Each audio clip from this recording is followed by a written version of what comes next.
Good morning, and welcome to Dalhousie University's Spring Convocation. As we begin the ceremony, Dalhousie formally acknowledges that we are here today on traditional Mi'kmaq territory. Please be seated.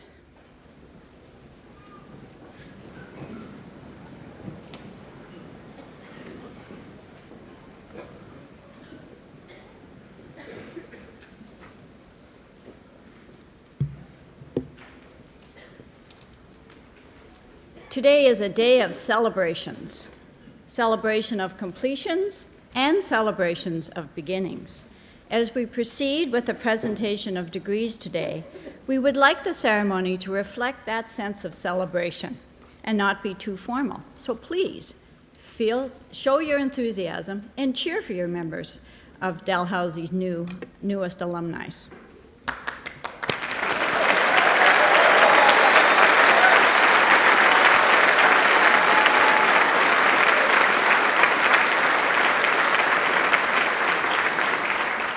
Okay, good start. Everyone is invited to move around the auditorium to take photographs, including this area near the stairs at the front to your left. Please be somewhat careful not to block the view of those seated behind you. This is your day, so go ahead, take photos, post them, post your selfies, and send us your best at Twitter, #DalGrad. So it's always my pleasure to take the first one. So get out your phones. You can all take one of me. Thanks. And as always, Convocation is being webcast, so you can enjoy it again and again. Just go to the Dalhousie website. It is now my great pleasure to introduce the President and Vice Chancellor of Dalhousie University, Dr. Richard Florizone, to give the opening remarks.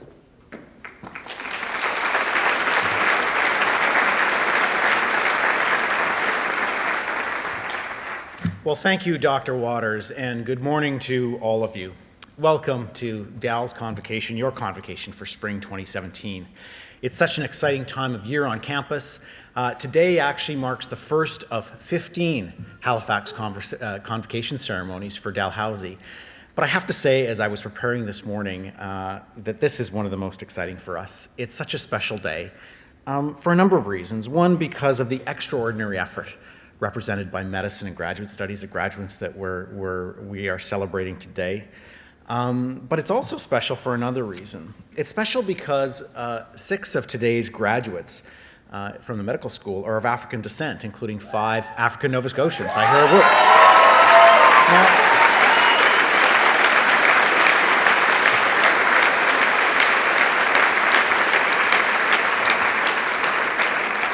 this is an important and noteworthy milestone, as African Nova Scotians are a historically underrepresented group in post-secondary education.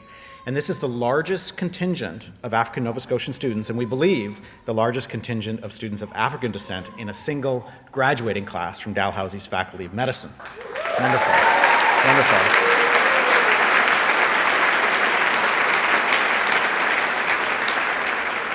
You know that Dal is committed to fostering a culture grounded in diversity and inclusiveness, so we're so pleased to celebrate these students along with all of our graduates today and all their wonderful achievements. Thank you. Now, it's my pleasure to begin by introducing to you our platform party, members of your faculty, administrators, and staff who are here to celebrate your wonderful achievements. I will introduce, we've got so many that came out today. I won't be able to introduce them all, but I will introduce some of them, and I'll ask each member of the platform party to stand when your name is called and remain standing until everyone has been introduced. To begin with, our eminent Chancellor, A.N. McClellan. Our former Dean of the Faculty of Medicine, Dr. Tom Merry.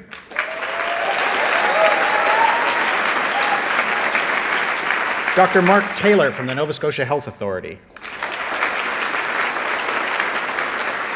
Larry Storty, Chair, Board of Governors, who just celebrated a special birthday. Happy 39th, Larry. Dr. Carolyn Waters, our Provost and Vice President Academic. Peter Fardy, Vice President Advancement. Ian Nason, Vice President, Finance and Administration. Dr. John Newhook, Acting Vice President, Research. Donna Bourne-Tyson, our University Librarian. Dr. Arig El-Sheba, Vice Provost, Student Affairs. Representing Dal's most senior academic governing body, Dr. Catherine Harmon, Vice Chair of Senate. And similarly, Dr. Jeff Hoyle, Vice Chair of Senate. Students, I want to hear you give it up for your current dean, Dr. David Anderson, Dean of the Faculty of Medicine. There we go.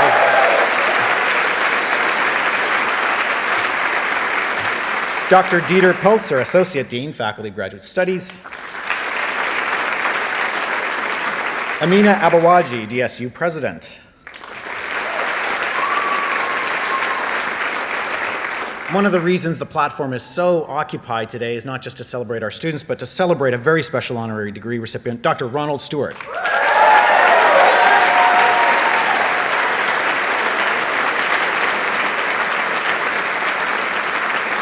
Now, I don't have time to name all our faculty, but I would like to highlight the medicine associate or assistant deans are here today, so I'll ask them to stand as well. Dr. Darrell White, Senior Associate Dean.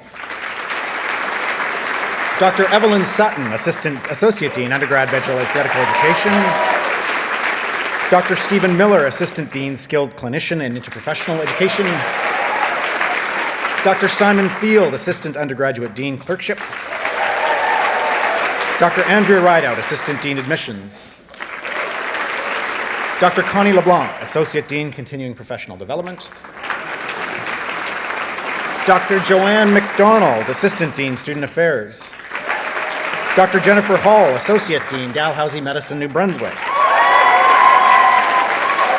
Dr. Jeff Williams, Assistant Dean, Medical Education Unit.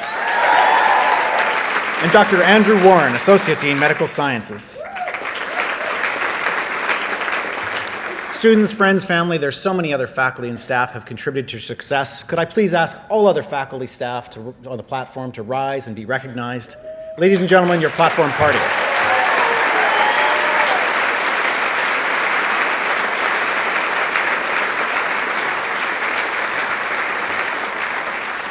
Thank you. Please be seated. Just a few thoughts to share with you before we move on to the main event. Chancellor McClellan, members of our academic procession and platform, friends, family, most importantly you, our graduates. Today marks such a great milestone for you. It is the completion of a long and incredible journey, one that you will mark shortly by crossing the stage and receiving your degree, and I so look forward to shaking your hand and giving you that parchment. However, before you get that degree, I have a series of skill testing questions for you. Parents and friends, feel free to join in, although you don't get a degree for the right answer. Here we go. First question. How many fingers am I holding up? 8? Well, it's not a trick. You can count thumbs too. 10. Next, how many fingers are there on 10 hands? 50. Okay, next, how many fingers am I holding up? 5. Now I'll ask you again, how many fingers are there on 10 hands? 50. Now, the correct answer is 50, and some of you got that right both times. There are, of course, 50 fingers on 10 hands. Some of you are very sharp. But if, like me, the first time you heard this, and many of you in the crowd, since I've tested this on a few people, if some of you said 100 the first time I asked, what you've demonstrated is a behavior that psychologists call anchoring. Now, anchoring is our natural human tendency to rely on the first piece of information that we're offered when making a decision. So in this case, when I held up 10 fingers, it anchored you to the number 10, and then when I asked you how many fingers on 10 hands, you multiplied 10 times 10. We all have this tendency, it's not absolute, some got the right answer, but we all have this tendency to be weighed down by the anchor rather than the real question and answer.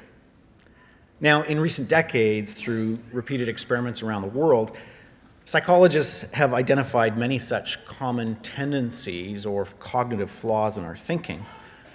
Anchoring is only one example of this kind of cognitive bias. Another example is confirmation bias, for example, which is the tendency to more heavily weight information that supports what we already believe. Hindsight bias, or the sort of I told you so bias, is our tendency to see past events as being predictable. So later today, you might go home and say, I knew all along that president's speech would be long and boring. But the point of all of this is to remind you that you too are subject to cognitive bias. We all are. Use that knowledge as a humble check on your decisions and beliefs. As a Dalhousie student, each of you have received a wonderful world-class education. It has instilled in you both valuable knowledge, but perhaps more importantly, a questioning spirit. Continue to apply that questioning spirit, not just to the wider world, but also to yourself. Remember to ask, is it really so? And if it is, must it always be? Remember, too, that others are also subject to cognitive bias. Everyone brings their own values and experiences to life, to the decisions they make, and to the relationships that they will build with you. Respect those differences. Doing so will make you and your community much stronger. Graduates, today you join the ranks of over 130,000 Dal alumni around the world. You and they are a very impressive group. You include people like soon-to-be graduate in the audience today, Marissa LeBlanc, who won the faculty. Look at this list. One example, Faculty Leadership Award for Medicine, VP Medical Education for Dal Med Student Society, Med4 Class Co-President. The list goes on. Canadian Federation of Medical Students Leadership Award in 2016. Each of you, like Marissa, each of you are so richly deserving of celebration today. Each of you bringing your unique perspective and potential contributions to your community. You all deserve to be celebrated after so many years of hard work and study. Since nobody does anything alone, remember to thank your friends, your parents, your professors, all those who helped you along the way. I so look forward to recognizing each of you as you cross this stage. But let me say now to all of you collectively, congratulations. Well done. Thank you.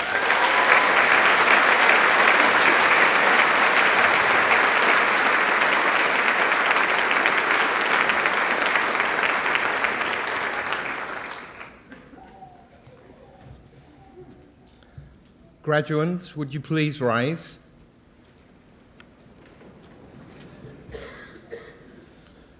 Madam Chancellor, as Vice Chair of Senate of Dalhousie University, I ask that you confer the degrees on these candidates whose names have been approved by Senate. By virtue of the authority vested in me and in Dalhousie University, I admit to their respective degrees and diplomas with all the rights, privileges, and responsibilities appertaining thereto, those candidates who have fulfilled the requirements of that degree and whose names have been approved by Senate. Admito vos ad gradum. Graduates, please be seated.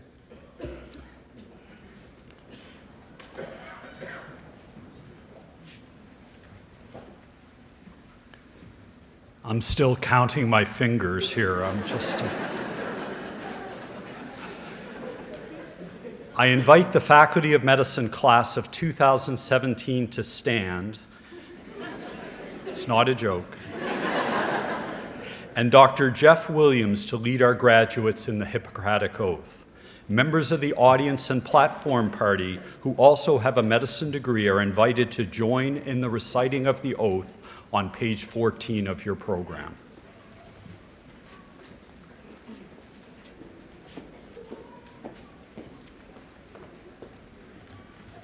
Kind of stole my joke, but I'll carry on.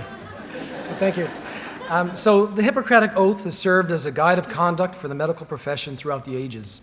As early as the 5th century BC, Hippocrates recognized medicine as a profession heralding service to patients, learners, and society while maintaining the highest standards of professionalism. Today, the class of 2017 wishes to take this oath to declare their commitment to the principles of Hippocrates' Code of Ethic. Their declaration will be essential to their identity as the physicians, as the Doctor of Medicine degree they receive later today. So graduates, please open to page 14 of your guides. So the Hippocratic Oath is meant to be read in unison, so try and keep my pace. And being a Newfoundlander, sometimes that's difficult. So together, in reciting this oath, we graduates declare allegiance to an ancient, honorable, and durable tradition, the survival of which is important for the welfare of the sick and of society. I swear to fulfill, to the best of my ability and judgment, this covenant. I will respect the hard-won scientific gains of those physicians in whose steps I walk, and gladly share such knowledge as is mine with those who are to follow. I will apply, for the benefit of the sick, all measures that are required, avoiding the twin traps of overtreatment and therapeutic nihilism. I will remember that there is an art to medicine as well as science, and that warmth, sympathy, and understanding may outweigh the surgeon's knife or the chemist's drug. I will not be ashamed to say, I know not, nor will I fail to call on my colleagues when the skills of another are needed for a patient's recovery. I will respect the privacy of my patients, for their problems are not disclosed that the world may know. Most especially must I tread with care in matters of life and death. It is given to me to save a life, all thanks, but it may also be within my power to take a life. This awesome responsibility must be faced with great humbleness and awareness of my own frailty. Above all, I must not play God. I will remember that I do not treat a fever chart, a cancerous growth, but a sick human being whose illness may affect the person's family and economic stability. My responsibility includes these related problems if I am to care adequately for the sick. I will prevent disease whenever I can, for prevention is preferable to cure. I will remember that I remain a member of society with special obligations to my fellow human beings, those sound of body as well as the infirm. If I do not violate this oath, may I enjoy life and art, respected while I live, remembered with affection thereafter. May I always act so as to preserve the finest traditions of my calling, and may I long experience the joy of healing those who seek my help. So graduates, thank you very much. I think that was pretty good. We did all right. So we now welcome you to the honorable profession of medicine. Well done.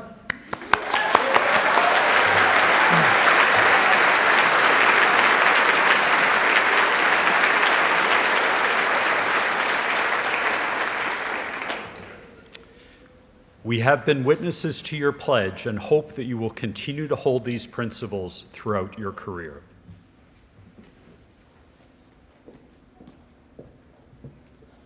I now call upon Dr. David Anderson, the Dean of Medicine, to present the candidate. Oh, please be seated. I'll just rerun that. I now call upon Dr. David Anderson, the Dean of the Faculty of Medicine, to present the candidates who are here today to receive their degrees, followed by Dr. Dieter Peltzer, the Associate Dean of the Faculty of Graduate Studies, to present the candidates who are here today receiving higher degrees.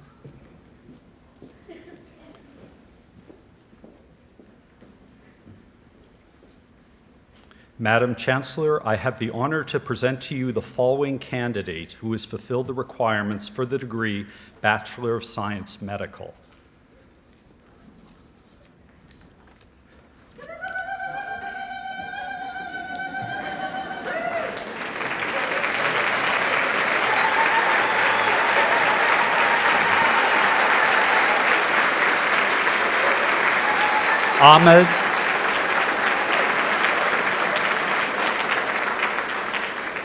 Ahmed Marwan Ahmed.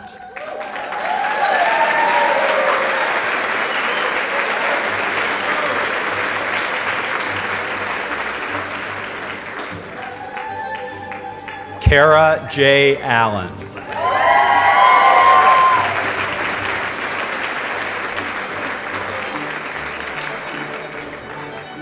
Walking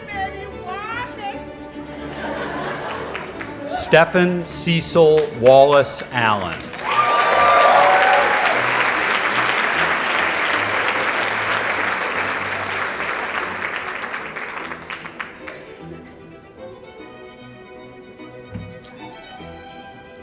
Mona Al-Taha.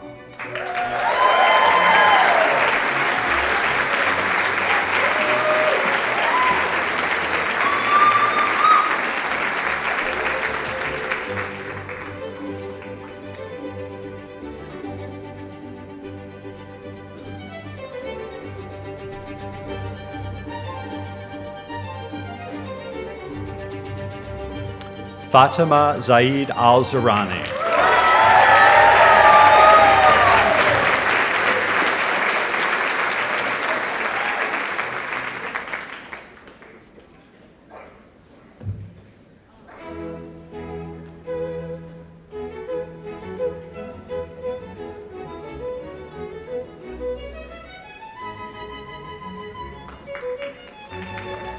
Renee Julianne Amiro.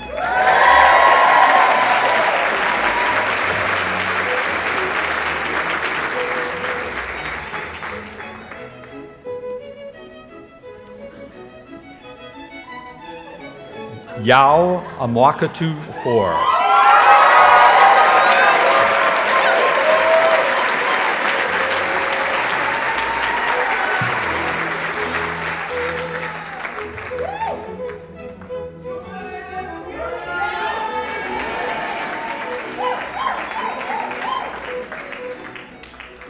Lauren Elizabeth Andrew.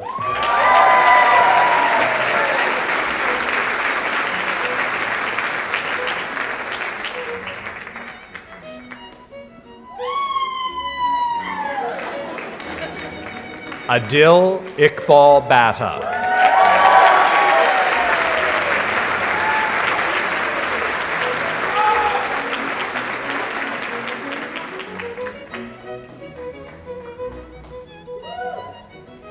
Andrew Borodovsky.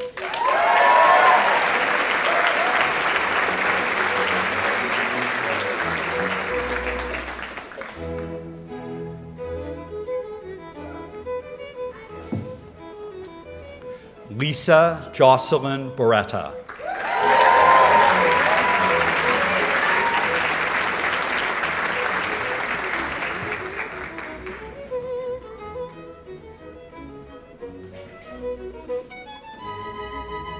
Renee Boudreau.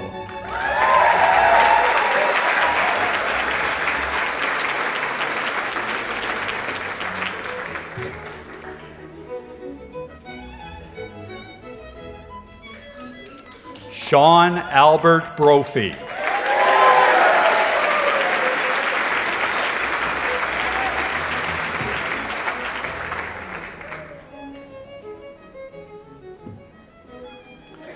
Thomas Daniel Brothers.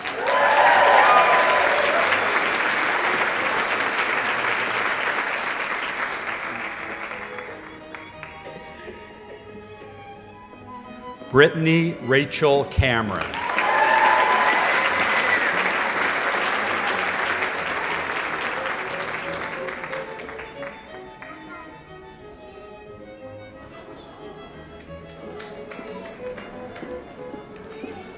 Lynn Angela Can and family.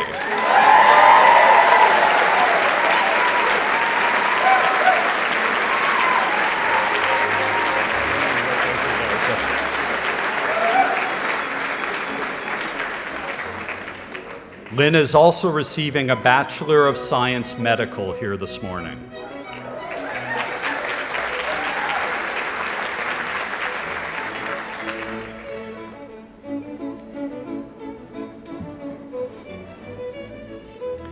Yasmin Zia Chisti.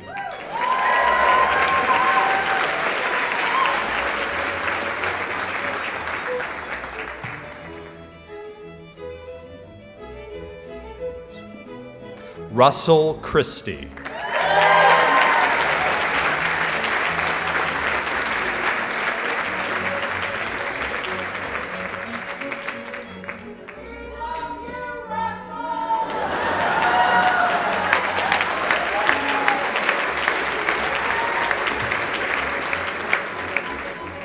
Suzanne Kathleen Clark.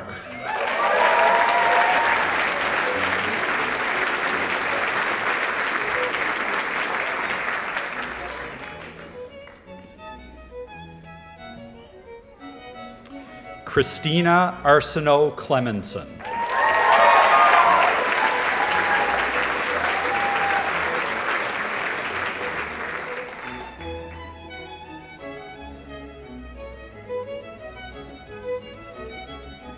Kelly Lynn Cloney.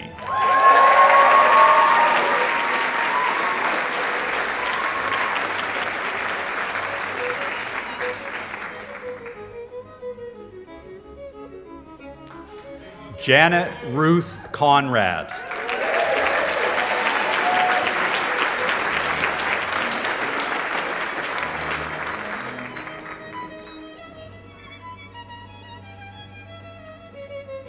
Nathan Patrick Corbett.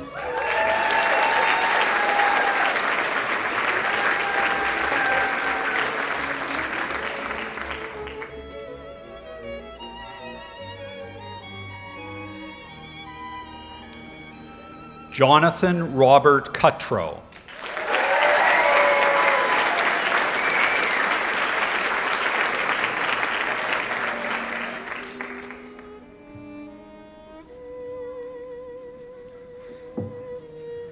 Catherine Mary Jean Cox.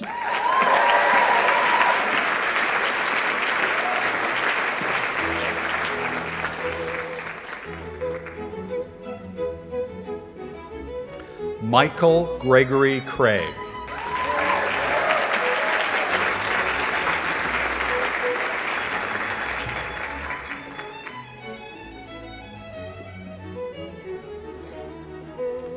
Catherine Ann Cull.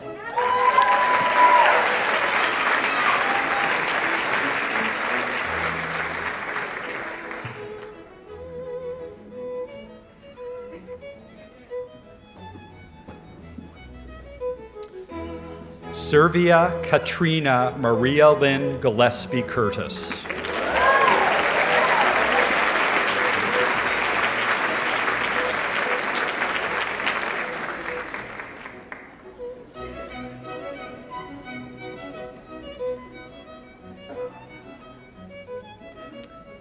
Martina D'Souza.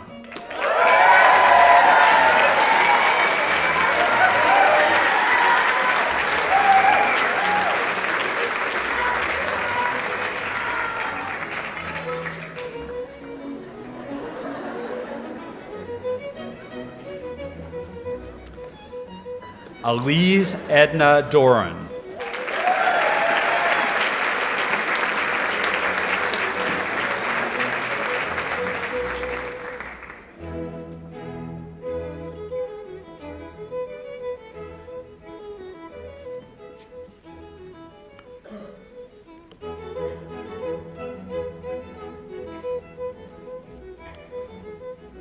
Marshall James Michael Dunn.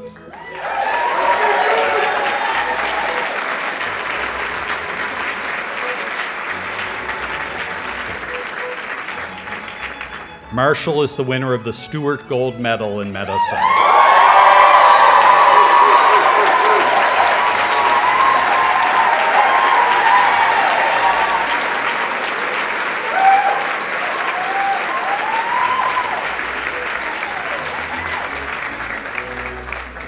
Matthew Chad Ernst.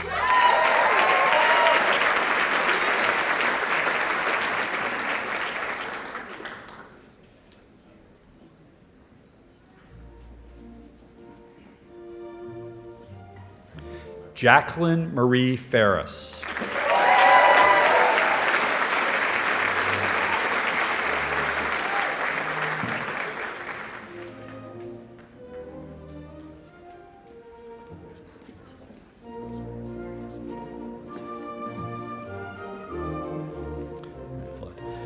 Matthew Finnis in absentia.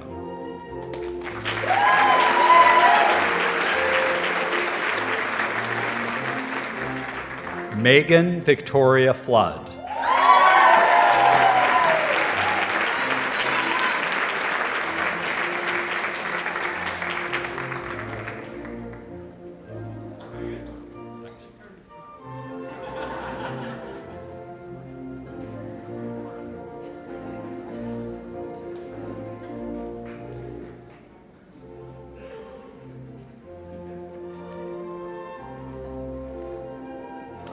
David William Angelo Forner.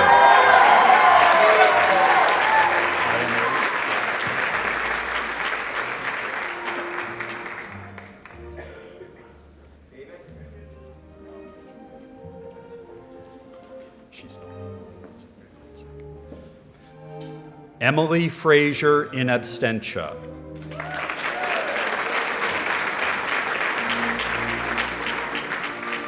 Jennifer Barrett Frazier.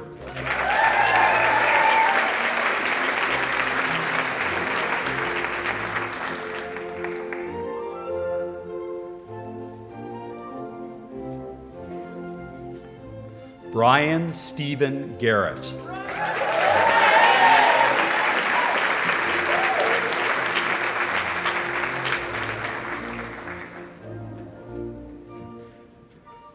Rebecca Sharon George.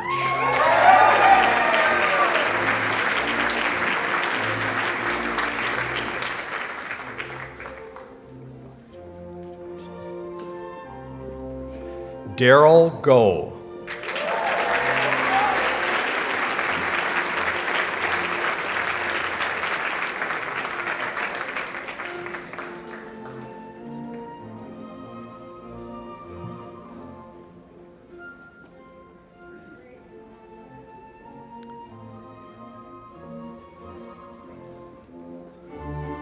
Alwyn Titus Gomez.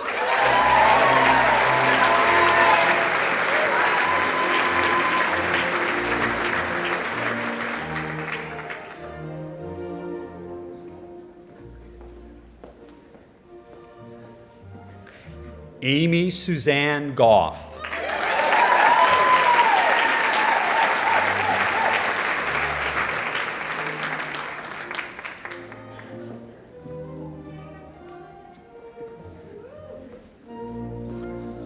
Monica Marie Graves.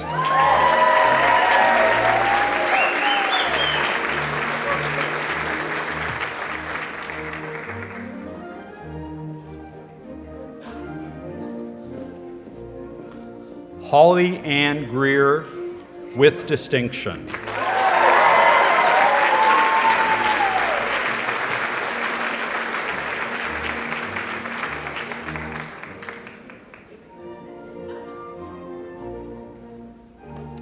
Oliver Lee Hathaway.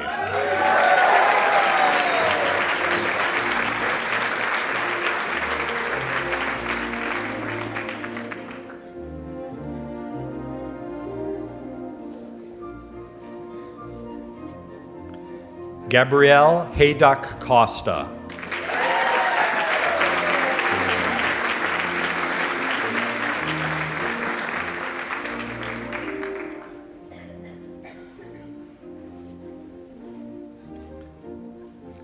Jefferson Alexander Hare.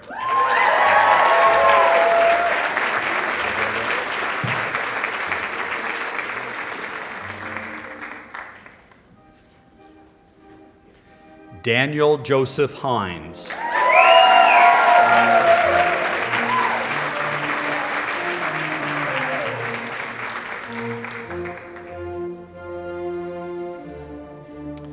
Jonathan James George Howitt.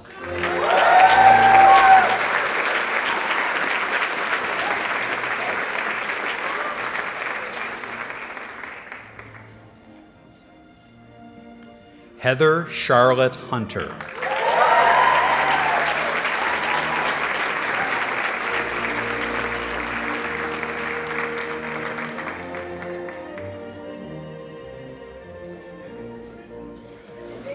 Sean Thomas Hurley.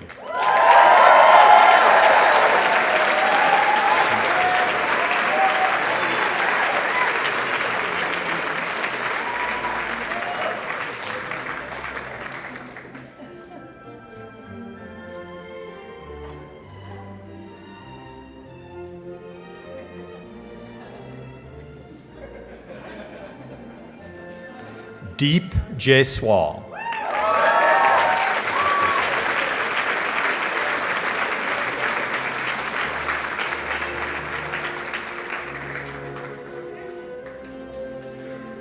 Rebecca Angela Jeffrey, with distinction.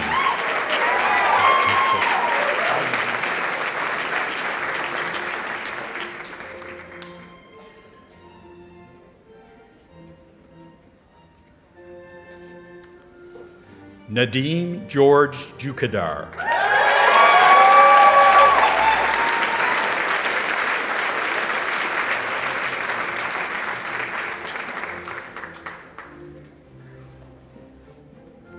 Benjamin Thomas Knight.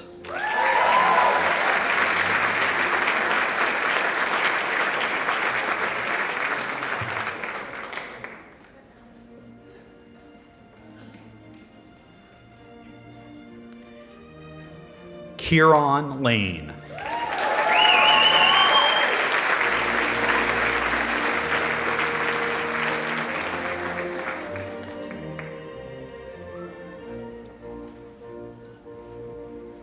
Carly Madeline Langley.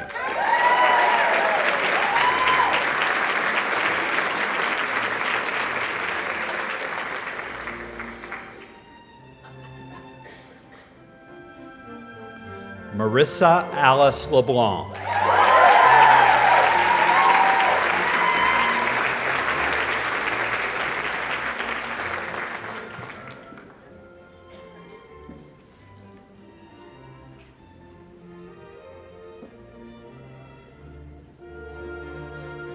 Erica Leck.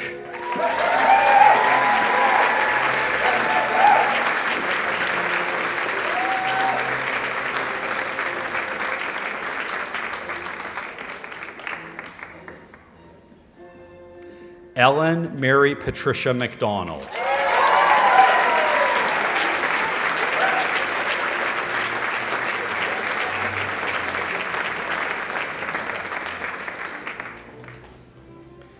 Ian Roderick McDonald.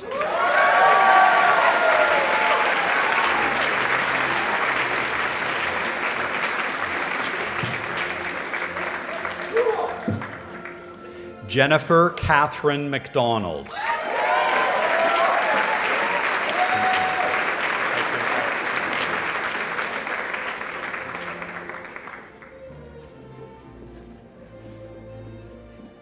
Caitlin Beverly Ruth McDonald.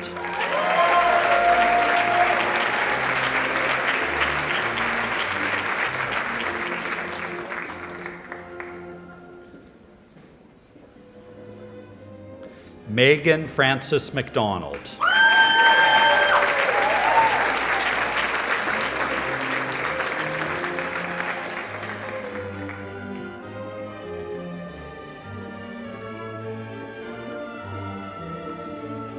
Morgan Mayhew McDonald.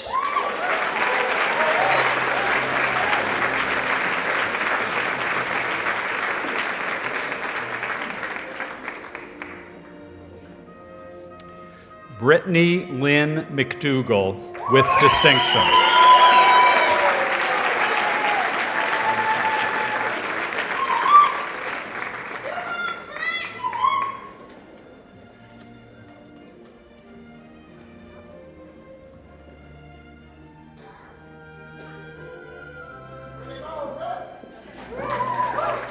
Natasha Marie McGinnis.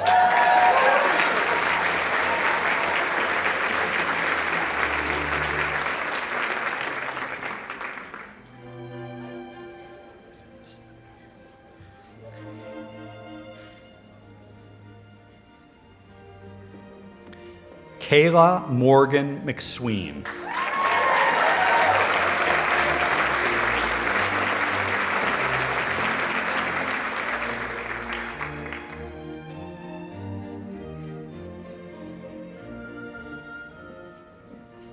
Devin Terrence McGinnis.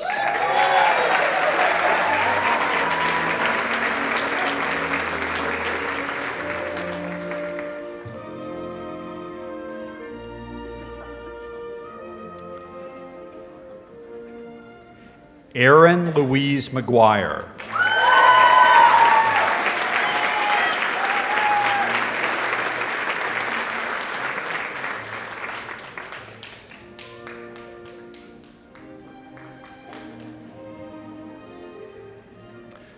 Sean Geo Matthew.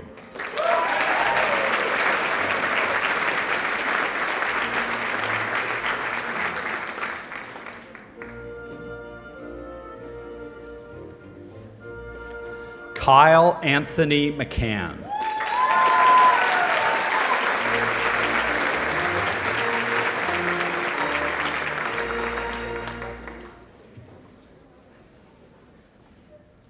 Brent Allen McCullum.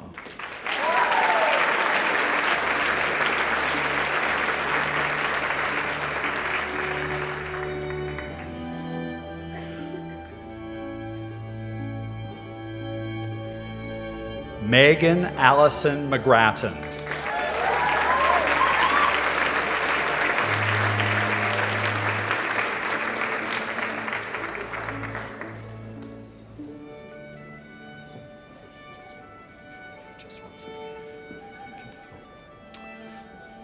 Ralph Nelson in absentia.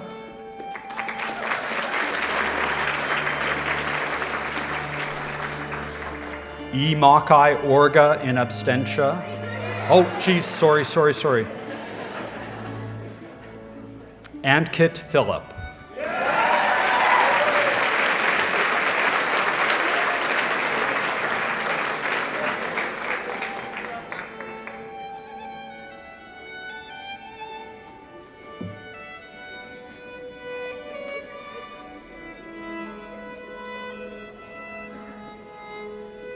Imakai Orga.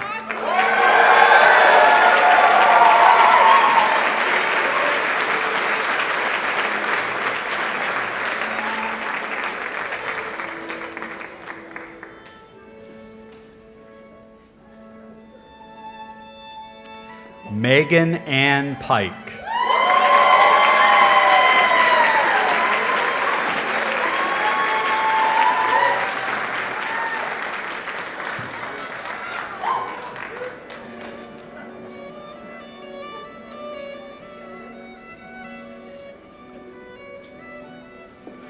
Joel Jean-Pierre Privé.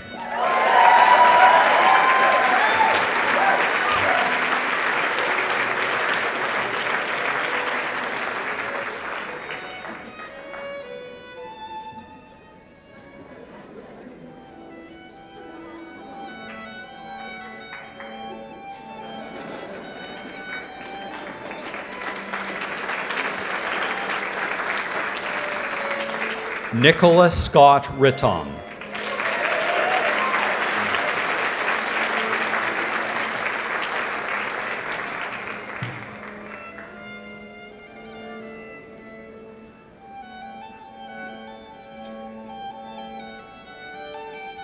Colin Patrick Campbell Rouse.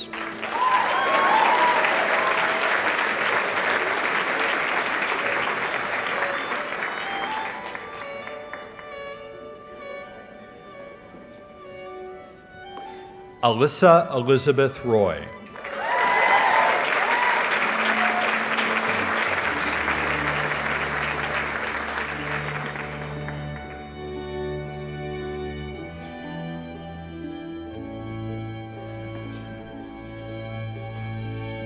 Karen Paul Singh Sangera.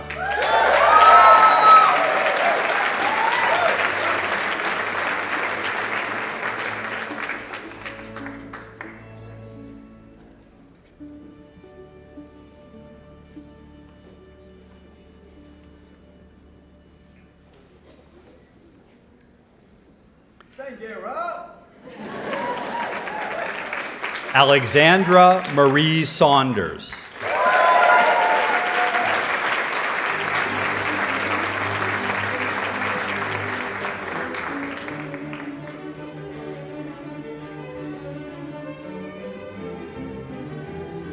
Laura Ann Shep.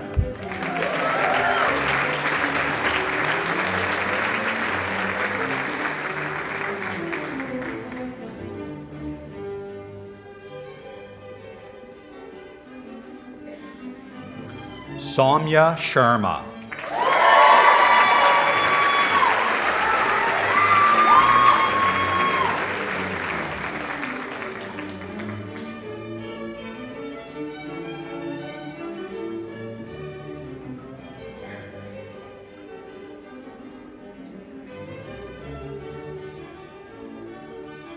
Margaret Sheridan.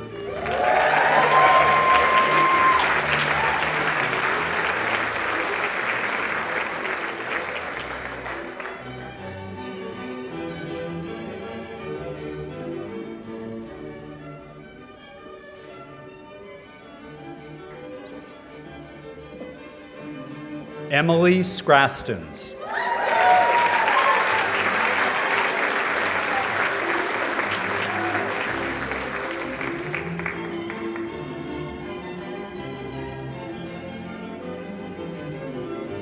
Erin Marie Slaunwhite.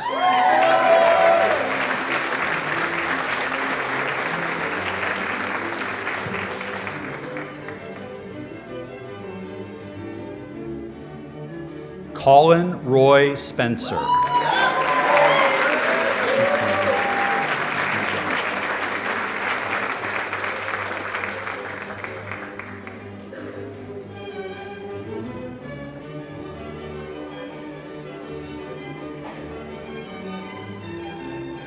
Suthan Shriganapalan. With distinction.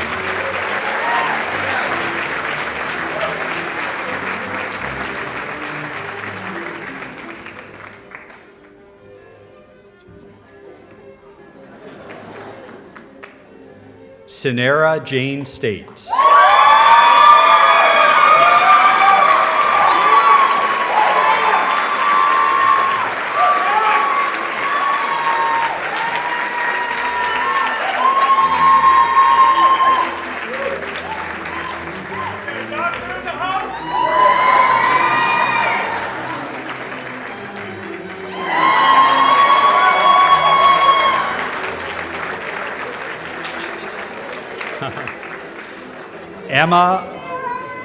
Emma Louise Sumner.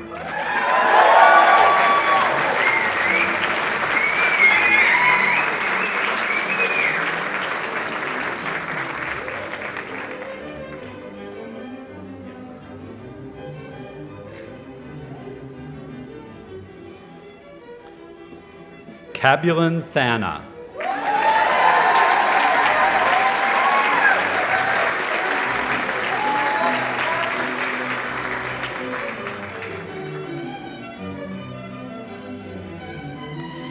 Matthew Jason Toe.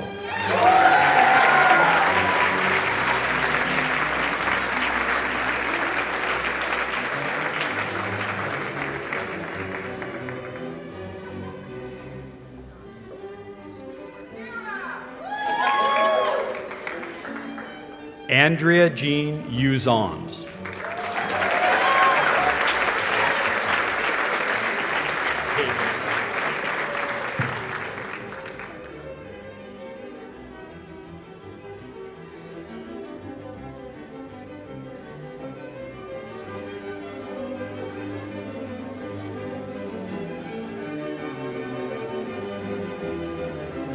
Daniel Nicholas Alberto Van Duzen Van Zanten.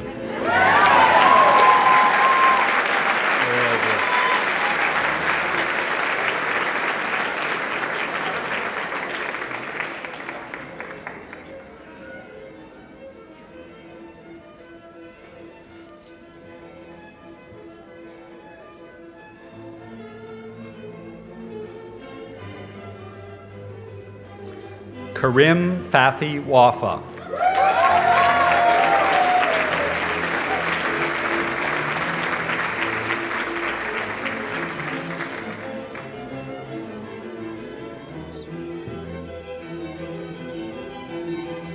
Melissa Lynn Wallace.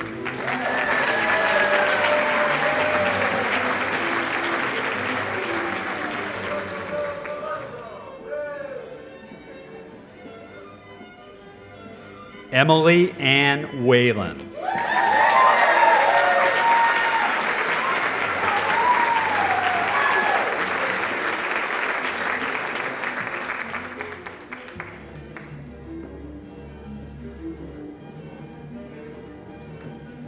Abigail Sarah White.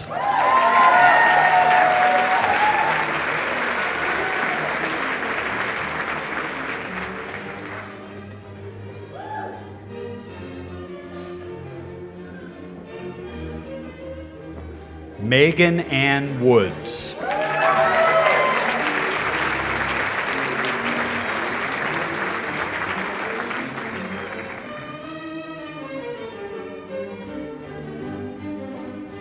Grayson Keith Wilson.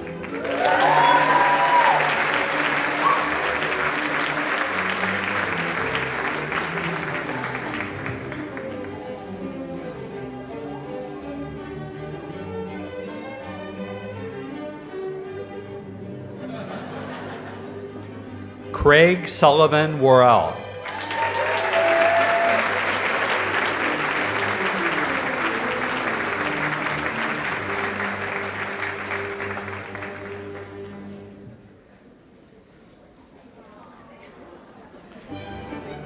George Lawrence Worthen.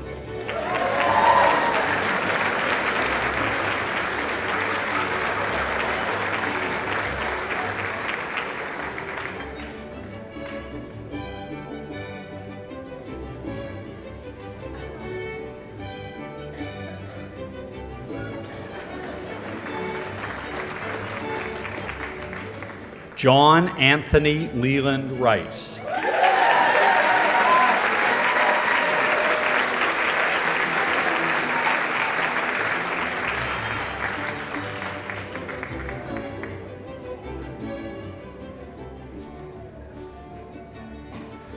Dun Yan Tiong.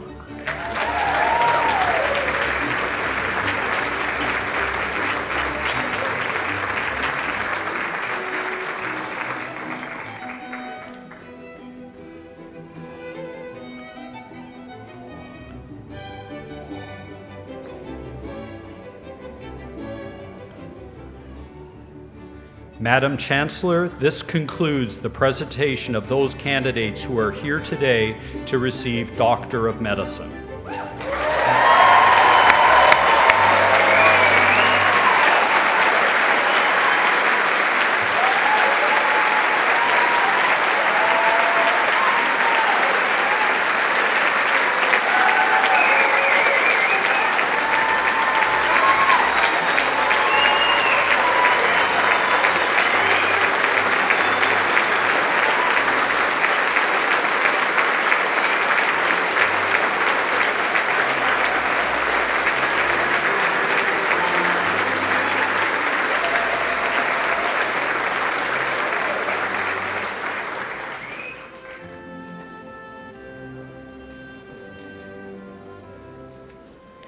Madam Chancellor, I have the honor to present to you the following candidates who have fulfilled all the requirements for the degree of Master of Science.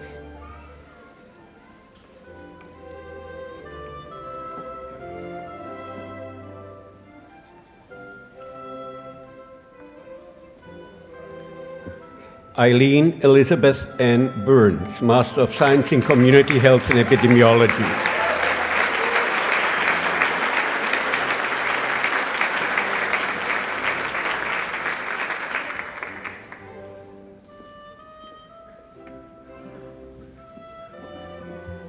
Lorraine Marie Landoni, Master of Science in Anatomy and Neurobiology.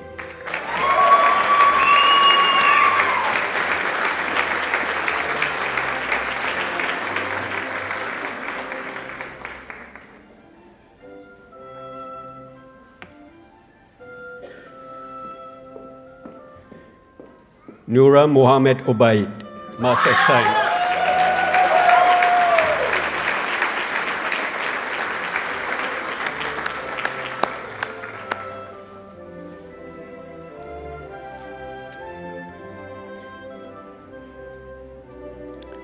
Madam Chancellor, this concludes the presentation of candidates who are here today to receive the Master of Science degree.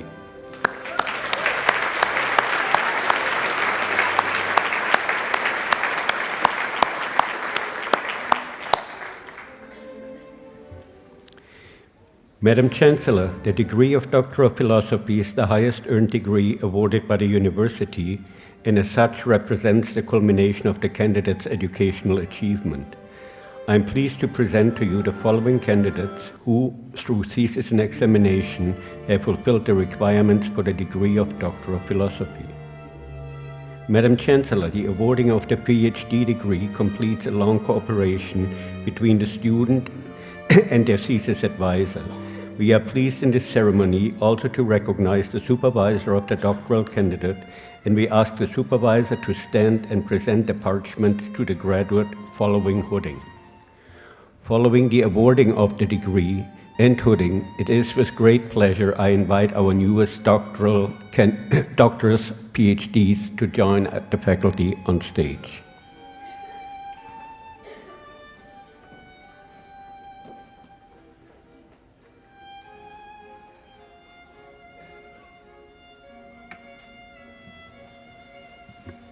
Chantel Louise Briggs, Doctor of Philosophy in Anatomy, Neurobiology, and Neuroscience, supervised by Dr. Kazue Semba.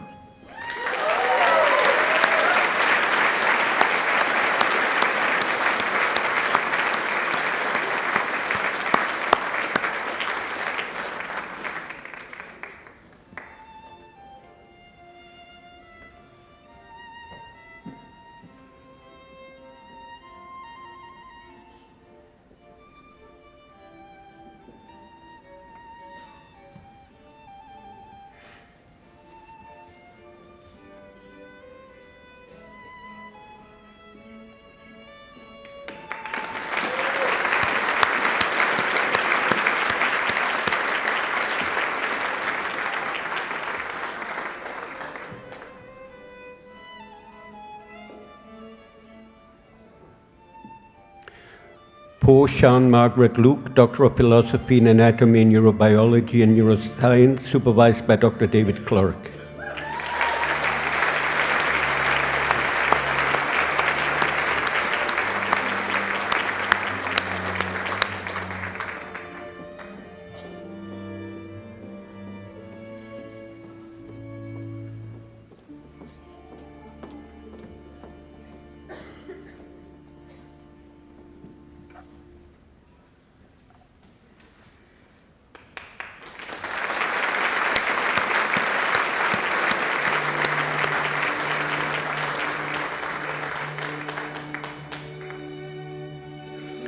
Andrea Nushke, Doctor of Philosophy in Physiology and Biophysics and Neuroscience, supervised by Dr. Bal Chauhan.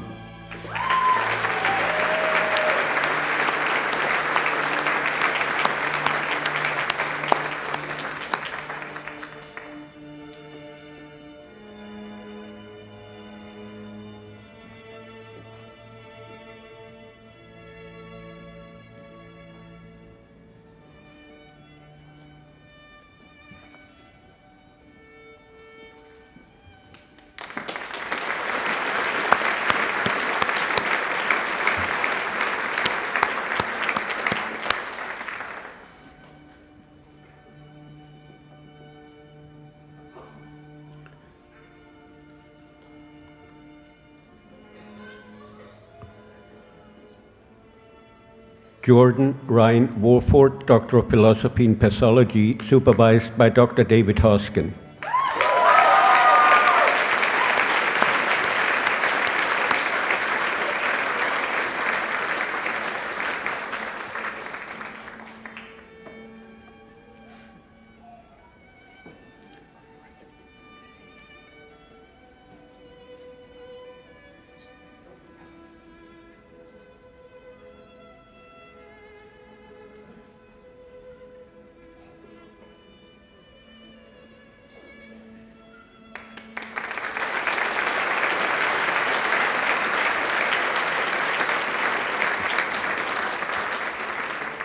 Yi-Feng Wai, Doctor of Philosophy in Interdisciplinary Studies, Ecology and... Okay, good. Supervised by Dr. Pat McGraw.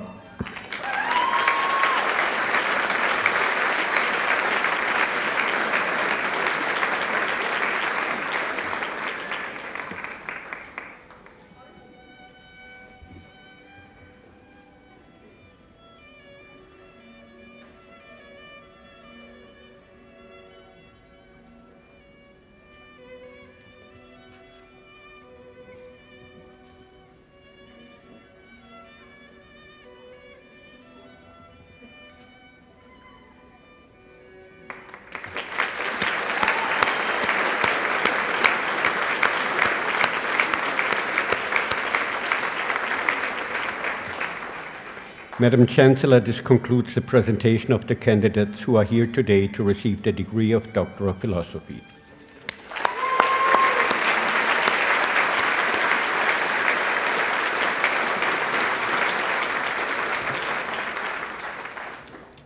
I now call upon Dean Anderson to present the C.B. Stewart Gold Medal in Medicine.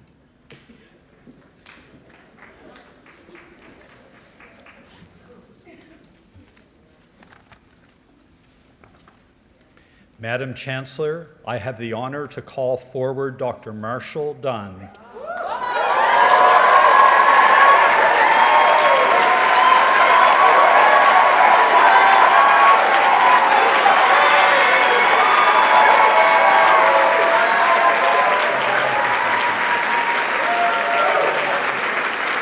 Just stand right to the right, yeah.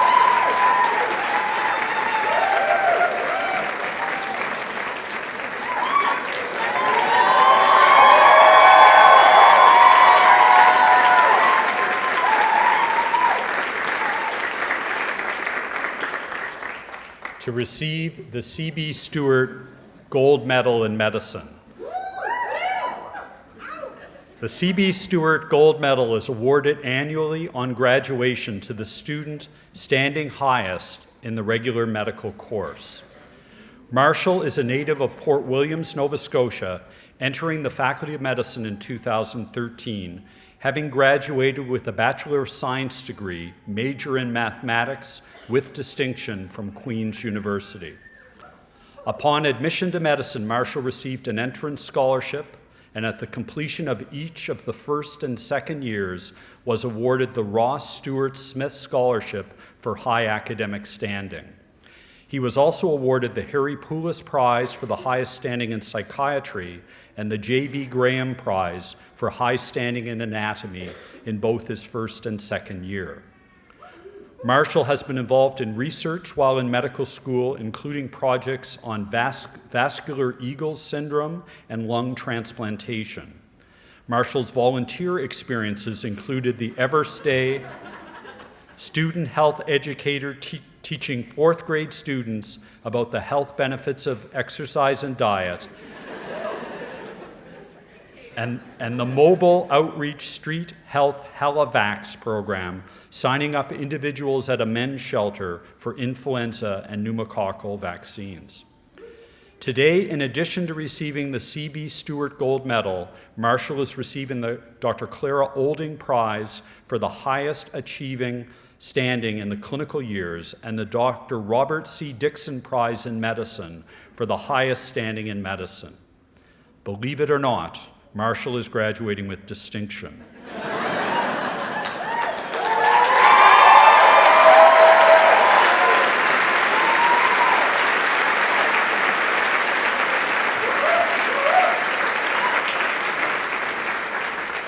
Marshall will begin his diagnostic radiology residency training program in July here at Dalhousie University. It is with sincere pleasure that I ask you, Madam Chancellor, to present the Dr. Marshall Dunn with the C.B. Stewart Gold Medal. Thank you. Off you go.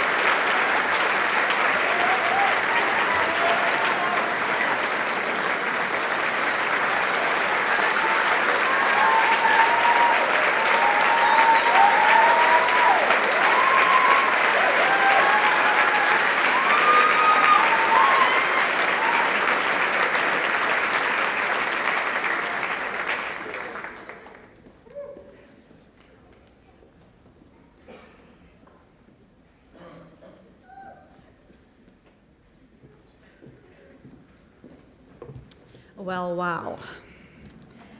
Please join me now in congratulating all of the graduates with your applause.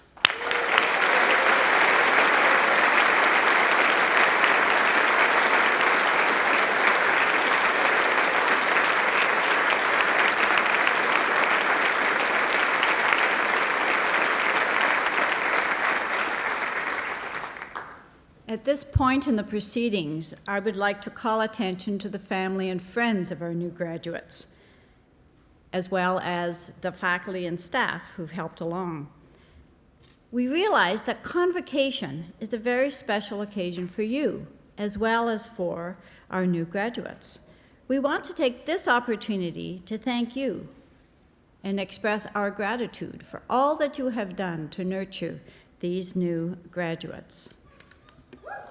I now ask the graduates, with enthusiasm, and the platform party to rise.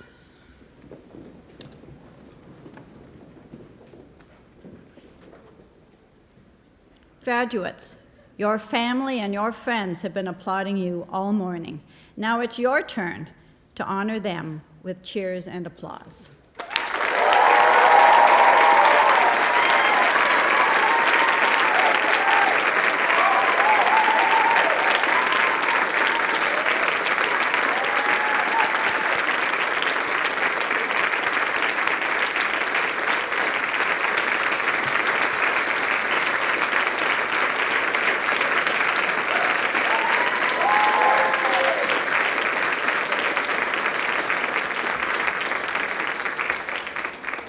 Thank you. Please be seated.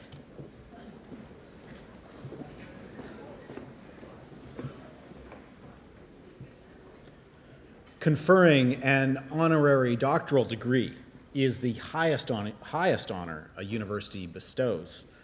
I now call upon Dr. Catherine Harmon, Vice Chair of Dalhousie Senate, to present the candidate for the degree of Doctor of Laws, honoris causa.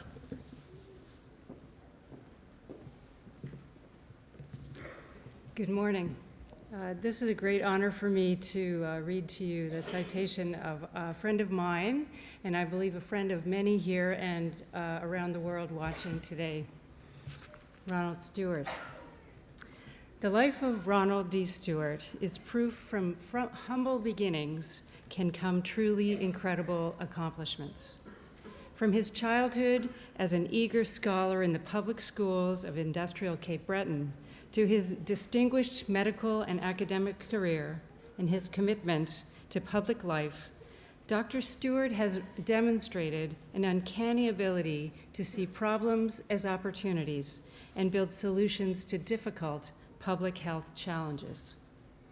In his letter of nomination, Dr. David Anderson, Dean of the Dalhousie Faculty of Medicine, writes, he is a gifted clinician, administrator, and educator who has made lifelong contributions to medical care and to our society.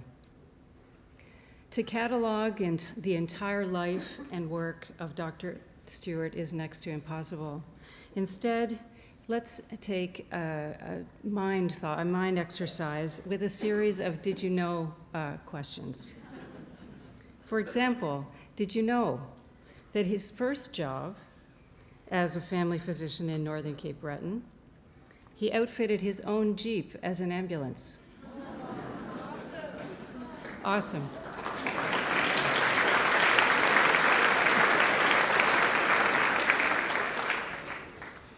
Did you know that he compiled the first ever textbook for paramedics, and that is now part of an exhibition in the Smithsonian Institution in Washington, D.C.?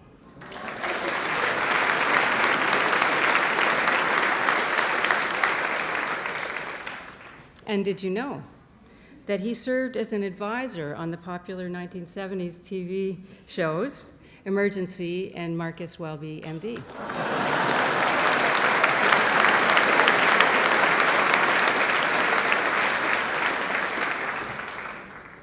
Ronald Stewart grew up in North Sydney, Nova Scotia, the son of a coal miner and an activist mother, and the first in his family to graduate from high school. He earned a BA from Acadia University in 1963, followed by an MD from Dalhousie in 1970. Working as a rural doctor in Cape Breton sparked his interest in emergency care and in public health, as did serving as an emergency medicine resident at the Los Angeles County Medical Center, University of Southern California, working side by side with physician assistants, many of whom had recently returned from tour in Vietnam. These experiences inspired a career devoted to developing training and standards for paramedics and designing and implementing systems of emergency medical care. Dr. Stewart has served as medical director of paramedic training at the County of Los Angeles, the head of emergency program at the University of Pittsburgh Hospital, and the medical director of the Department of Public Safety for the city of Pittsburgh. There, he also established the Center of Emergency Medicine, now the largest institution of its kind in North America.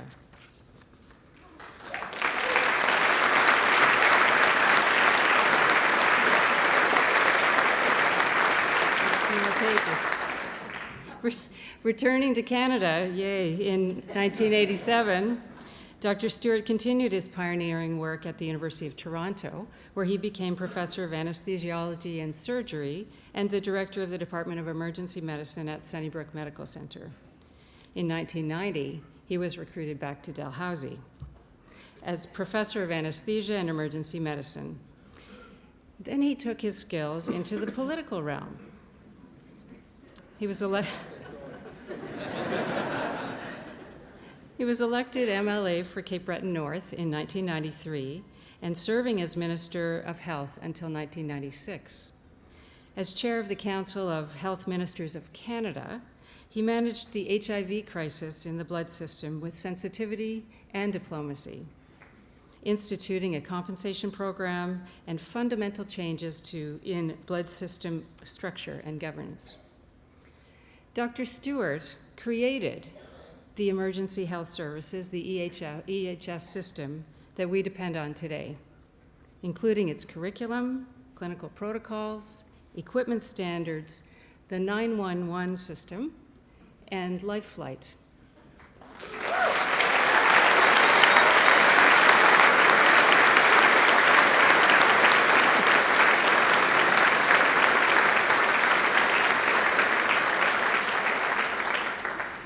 He has also been a key player in tobacco control in Nova Scotia and an international activist for the banning of landmines.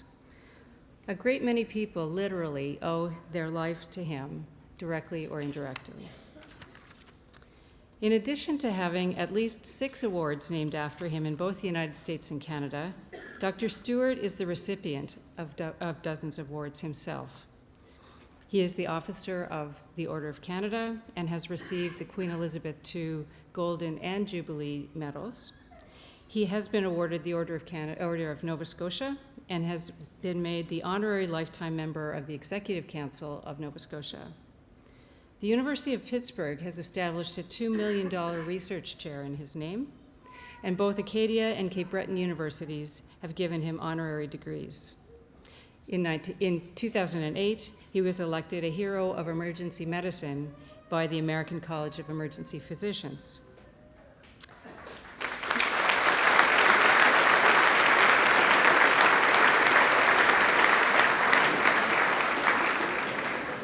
Not much more, really. So Dr. Stewart's contributions to Dalhousie began when he was a student, when he served as president of the Medical Students Union, Medical Students and Intern Society, and initiated fundraisers and traditions that continue to this day. As an academic, he has held joint appointments in the Departments of Emergency Medicine and Anesthesia at Dalhousie, and as an adjunct professor, the University of Pittsburgh's Faculty of Health and Rehabilitation Sciences, as well as its medical school. As Director of Medical Humanities at Dalhousie from 2004 to 2009, he integrated the arts and history into medical study to promote creativity and empathy in the medical professions, in particular through the Music in Medicine initiative. Dr. Stewart, who today is a professor emeritus of medical education, has received at least 5 awards from Dalhousie alone, and today we're proud to add to that count. In recognition of his outstanding contributions to emergency medicine and the medical humanities, and as an agent of change in medical sciences worldwide, I ask you, Madame Chancellor, in the name of Senate, to bestow upon Ronald D. Stewart the degree of Honorary Doctor of Laws, honoris causa.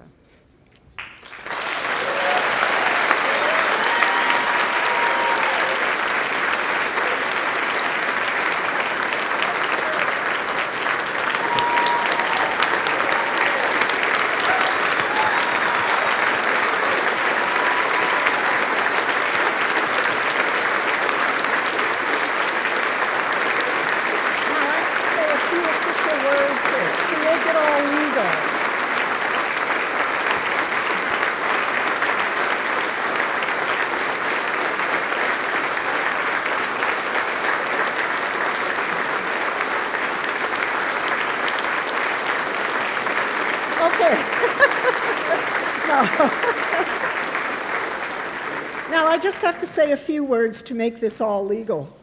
Ronald D. I've never been legal before. Ronald D. Stewart. By virtue of the authority vested in me and in Dalhousie University, I admit you to the degree of Doctor of Laws honoris causa with all the rights, privileges, and responsibilities appertaining thereto. Congratulations, Dr. Stewart.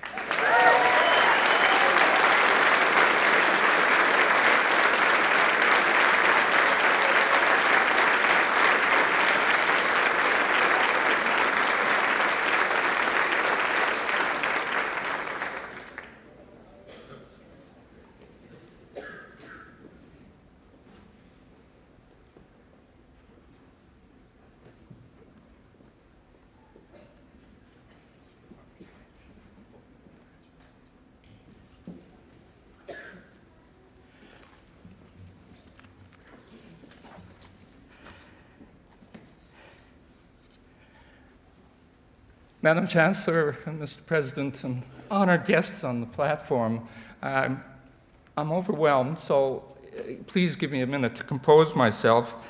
I have to admit that I received a very strict ruling in terms of time. And last night, one of my paramedic colleagues, who will go unnamed, fortunately for all of us, reminded me that I keep my speech as short as my political career.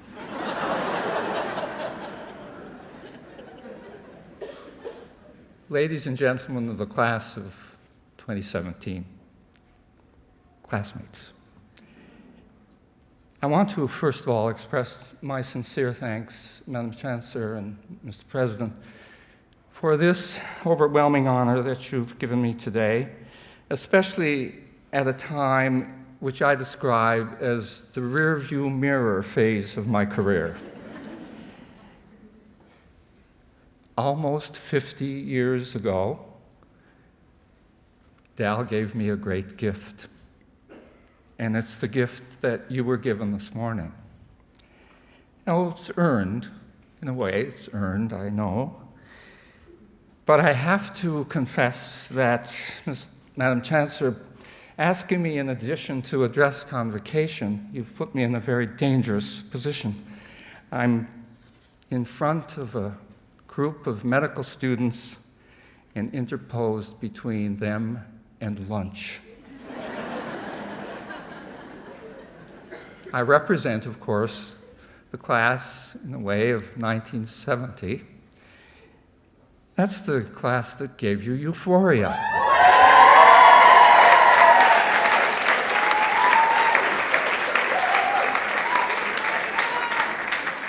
And I won't comment on the quality of your performance this year. However,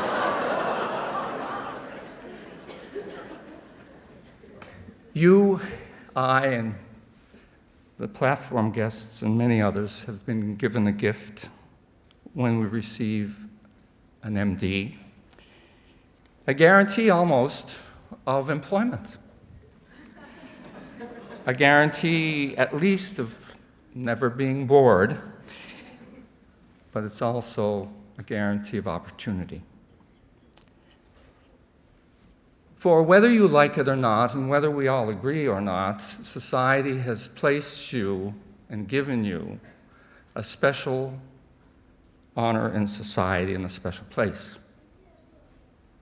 Not that you should rely on that. It's a gift. It's not a right. And you have to continually work to earn it. The old medieval French philosophy of noblesse oblige comes with the noblesse, but also comes with the oblige.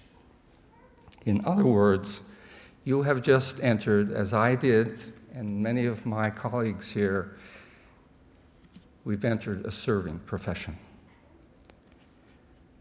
And I'd like to just take one of my heroes of history in medicine and revoke some of his philosophy that I think fits into both mine and I hope yours as well. His name was Rudolf Virchow. He was a pathologist. Dr. Mary will recognize that he had a lot to do with those little bugs that we now know as bacteria and parasites. And if you use the term leukemia or thrombus or thrombolysis and a host of other diseases, you will be paying tribute to him. And in the middle of his career, after he realized that the real answer to some of Germany's problems in the 1800s was public health, the social determinants of health. And what did he do? He put his name on a ballot and ran and was successful in Parliament. Now, I made the same choice. Granted, I didn't quite know what awaited me on the other side of the ballot, but his injunctions, resounding through history, in the lowest and most depressing times that I had, were still sustaining. He said, for example, that politics was merely medicine on a grand scale. And a couple of years ago, when we did a little exercise in the medical school voting on what were the greatest advances in medicine, the top of the list, and I'm not sure how many tongue-in-cheek answers there were, but the top of the list was the flush toilet. Think of that.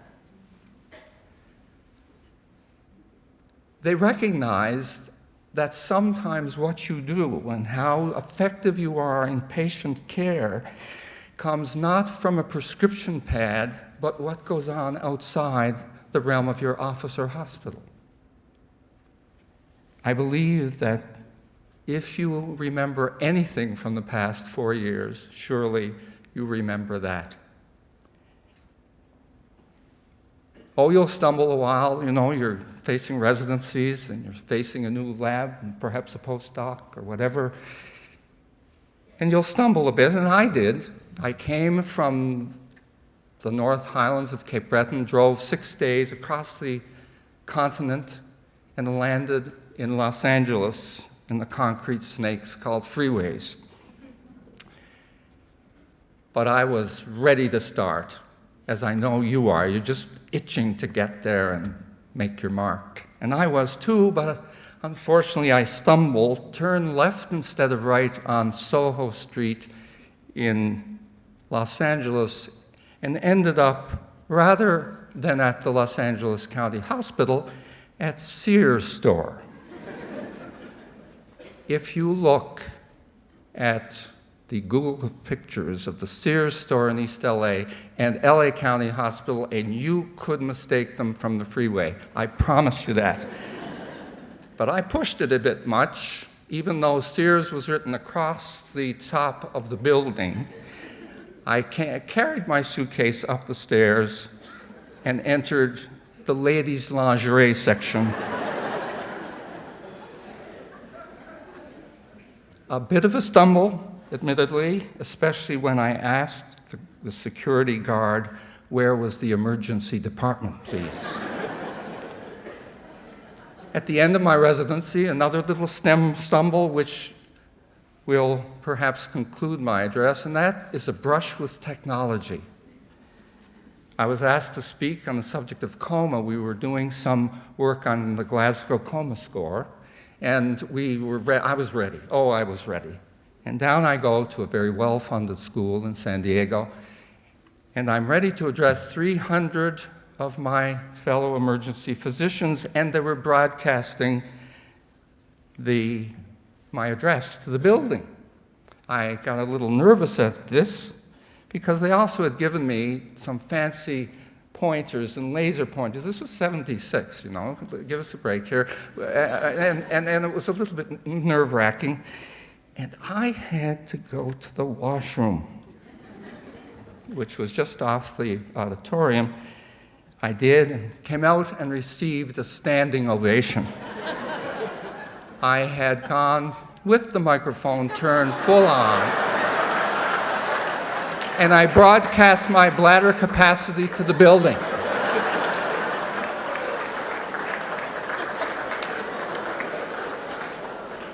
It was said of that was the greatest contribution I had ever made to emergency medicine.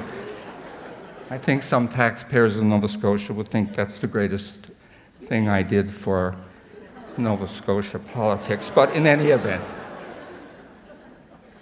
But you can stumble, but you get up because you have this fixed view that you're going to make a difference. No matter how small, you've been given one of the tools. But one of the tools that you have, that I didn't have, and some of us here didn't have, and that's the computer and mass media and social media. But herein lies the rub. We are all affected by this phenomenon that will not go away. I recognize the potential for mass media, especially in terms of education, when I had the job of answering some of the fan mail from, you've mentioned that I might as well, Catherine, admit to being an advisor to a show called Emergency, which was the first real show that showed out-of-hospital care. And I had to answer the fan mail of anything that was medical. And I realized that people believed this stuff. I had a penciled note from a viewer in mid-America that said, "I saved my granny from death with that CPR stuff that I learned on Emergency, but she kept getting up."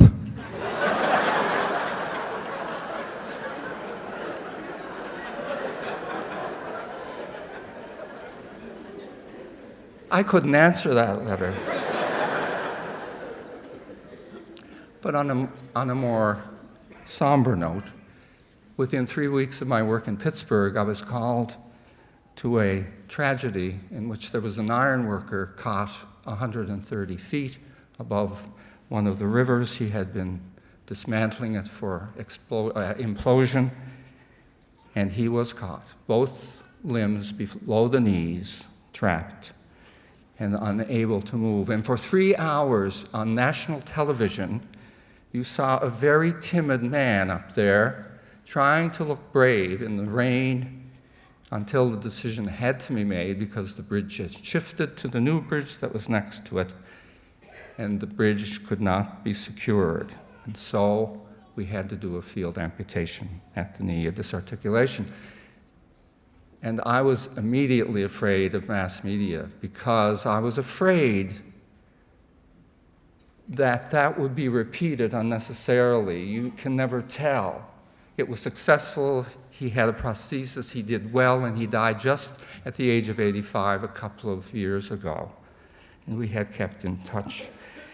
So I asked the Journal of Trauma to expedite publication of the case so that we would not see that happen. And they did. But I knew the power of 3 hours of national television.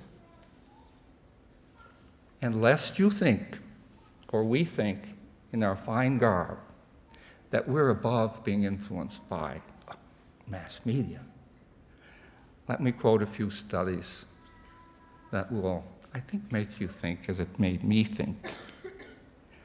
The first year after the first season of ER, the applicants for residency in emergency medicine doubled and increased 20% for every year that show ran.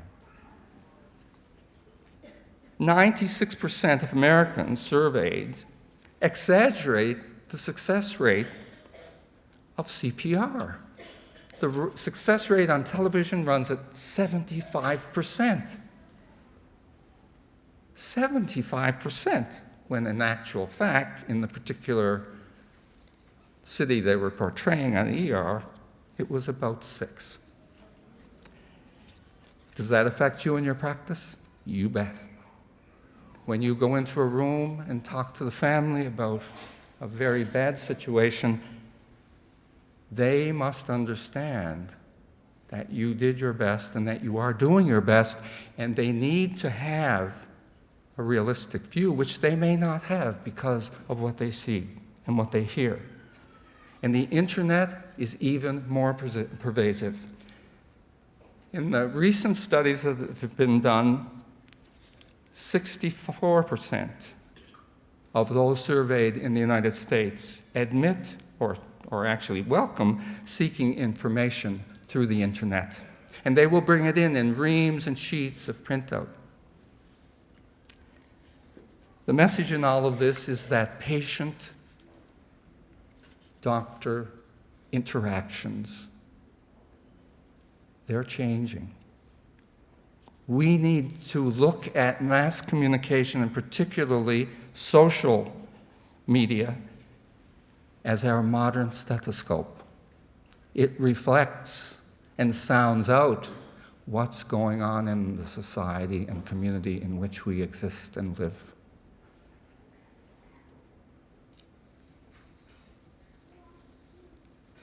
I would be remiss in closing, Madam Chancellor, if I didn't refer, as I have friends involved in the recent disasters in Manchester, the UK.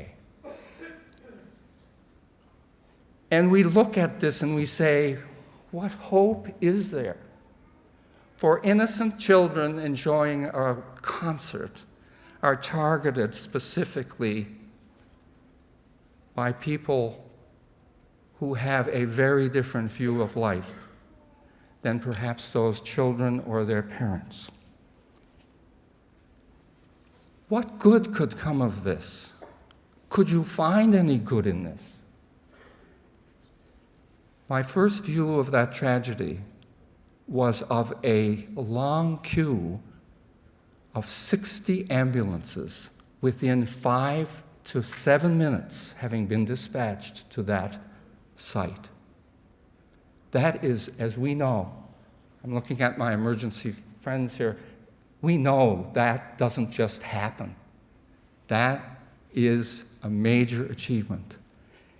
And the paramedics who were there and stayed there and treated the over 100 casualties, and then the blood banks were so swamped with donors and offers of donation, they had to close them down. They couldn't handle the crowd. And there were free taxi rides given for those who needed to get home. And people opened their homes for those who lost children or who needed some comfort. There is good in that.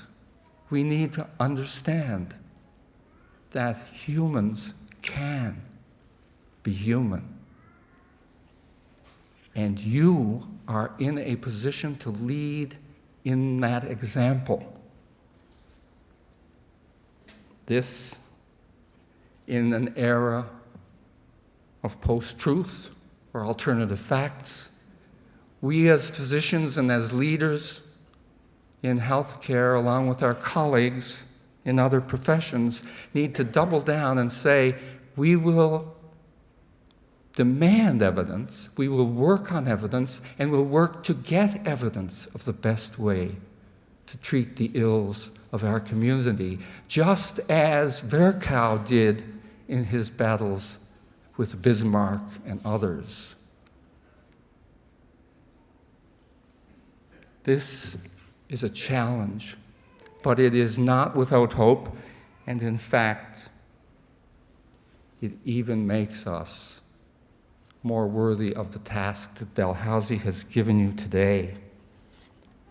This is what Dalhousie taught me 50 years ago. I hope this is what I carried through with my life and did the best I could to be worthy of their confidence and their degree. I close by referring to a French surrealist poet. He was very well known at the time of the First World War. His name was Guillaume Apollinaire, and he was known to teach and to mentor other poets. It was said of him that he led them to see things they could not see before, in a mantra which I think you've heard before: come to the edge. No, we will fall. Come to the edge. No, we will fall. They came to the edge. He pushed them, and they flew. I think some of us pushed you to the edge. I hope I did at times when I was given the privilege. But I like to think that we jumped together. And may your flight from this place, this Dalhousie, be as exhilarating, as fulfilled, as satisfying. And may you reap the rewards that I have in my life. Godspeed and thank you.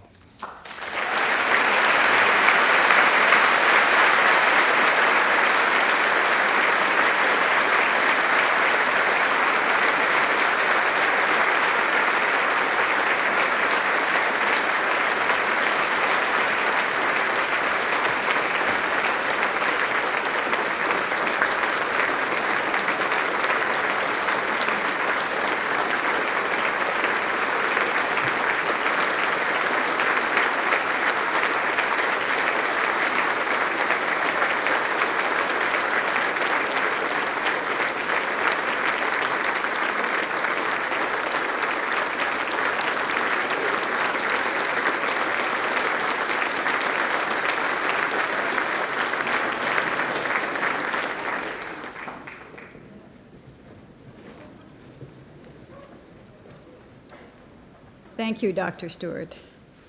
Graduates, today you not only become a graduate of Dalhousie, you are now officially a member of the Dalhousie Alumni Association. So, on behalf of over 132,000 Dal grads around the world, it's my privilege to welcome you into this wonderful community. We recognize that this is an exciting time in all of your lives. New experiences and new opportunities, but no matter where you go, try to stay connected with Dalhousie, especially next year when we're celebrating our 200th anniversary as a university. Sorry. As you leave the ceremony, alumni will be handing you your alumni pin, so please wear it with pride. Graduates and guests, the business of Convocation is now concluded. Everyone is invited to a reception to be held in the sculpture court following the ceremony. After the singing of O Canada, you are requested to remain standing, if you are able, as the academic procession leaves the auditorium. I now invite you to join Rachel Taylor, a Dalhousie voice student, in the singing of our national anthem.